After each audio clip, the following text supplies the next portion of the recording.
అదే నిశ్చితార్థం. ఆ నిర్ణయానికి తలవల్చడమే పెళ్లి అంతరార్థం.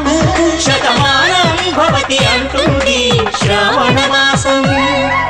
శ్రావణ మాసం, శ్రావణ మాసం, తెలుగువారి పెళ్లి వైకుంఠమి మళ్ళీ.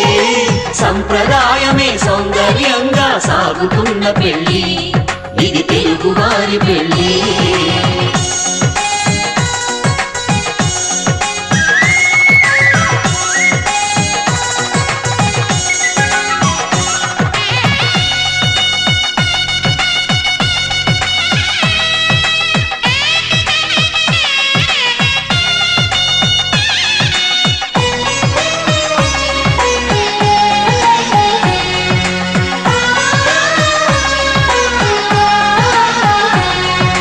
మంగళకరమే